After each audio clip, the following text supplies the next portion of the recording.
Hey Gumbooters, today I wanted to go over the process of a cold stratification that I used this year for some of those seeds that just need a little chill before they get started. The seeds that you typically are going to want to cold stratify are those that are naturally found in areas where they have a cold winter. And we don't necessarily have that here in Auckland. So any of those seeds that I'm growing from out of the area that do typically get that cold snap before they're growing, we need to cold stratify ourselves. Even if you are living in a spot that does get a cold winter, but you're not planning ahead and tossing your seeds out randomly before winter comes, then you'll need to do the same thing. When I'm looking at my seed list, there were a handful that needed cold stratification. I knew that there were a couple different asters, some baby blue eucalyptus, your purple coneflowers, and there is a different type of echinacea that I'm planting, as well as rudbeckia. So I knew all of those I needed to get into the fridge to cold stratify before I put them out planting. Now, there are a few different ways that you can go about doing cold stratification, but I'm gonna show you today what I did, and it seems to have worked. So we're gonna pop back there to the fridge for a minute.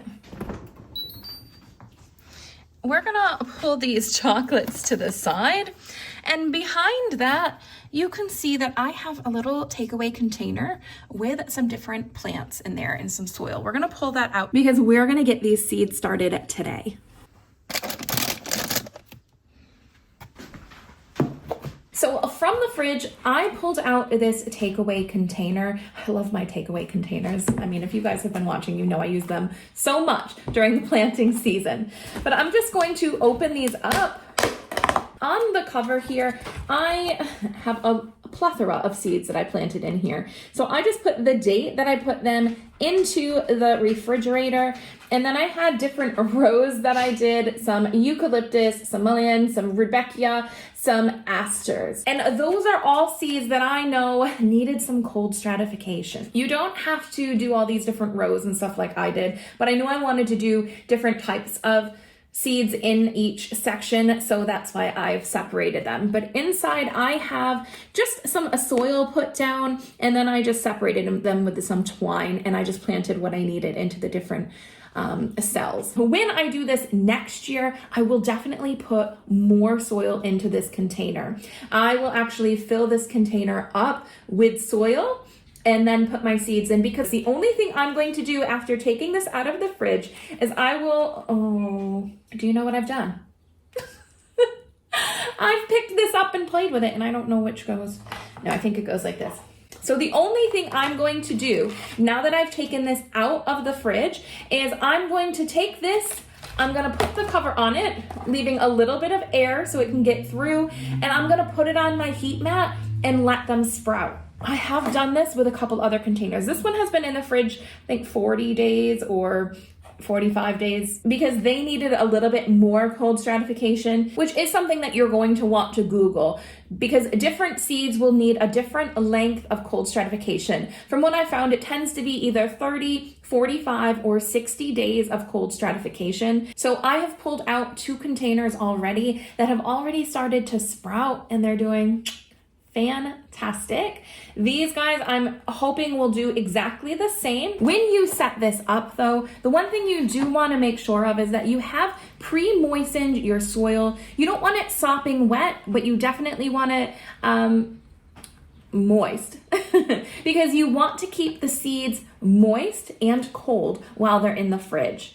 If they start to dry out, make sure you put in a little bit more water. I didn't have that happen to me this year. They stayed moist in there. This container kept it all locked in and did a really nice job. So I didn't have to worry about moistening it again, but it is something that you're gonna want to keep an eye on. The other thing that you want to keep an eye on is to make sure that none of your seeds are starting to sprout while they're in the fridge. I did have asters that I planted in something like this that started to, they all pretty much sprouted while they were in the fridge, and I don't know how long they had sprouted, but I didn't really notice it until I took out another container and I thought, oh no, they're supposed to be in there for like 60 days and they're all sprouting already. And I was hoping I wasn't too late they are looking fantastic now. I think I caught them just at the right time, and they have all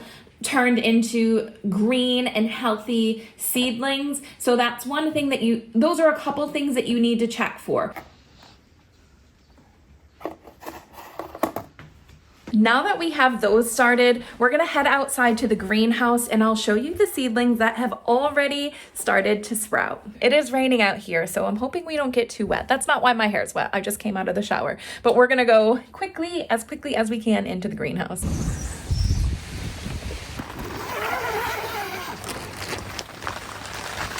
These are actually the asters that started to sprout in the fridge, but as you can see, there's like heaps of them in here. I obviously overplanted. I need to sort out and get more soil in there for them. And then this here, these are echinacea. This is a type of echinacea called a luster. It's your Purpea echinacea, but it's not its normal purple color. They come in various colors. Almost every single one has started to sprout. Let me show you the ones that weren't cold stratified because I wanted to kind of test it to see if there was a difference. This is the luster echinacea that I planted. I didn't plant any of the purple coneflower because it said right on the seed website that they needed to be cold stratified. But I mean, I've gotten one come up. So that is heaps better when they are cold stratified than when they're not. So there are definitely seeds that need cold stratification. Same thing again with my asters. These like 3 or 4 rows here that I planted of asters, we did have some germination. I mean, there are some that have popped up, but I mean, look how much empty space there is. And when you're looking again at what was cold stratified, there's a huge difference in the germination rate. So before I let you guys go, I just want to take a second to talk about the seed information that you're given. On my seed packets of the king seeds there's no information on there, but typically there is information on your seed package. And a lot of times those seed packages will tell you when the seeds need to be cold stratified. So if you see a package that says that, make sure you're cold stratifying, but also know that there could be some others that don't say if they need cold stratification or not. With a lot of them that I did, my Rudbeckia, my luster echinacea, and my asters, they did not say that they needed cold stratification. And when I double checked, Google had told me that they did need to be cold stratified. Maybe not all asters, but a lot of different certain types of asters do.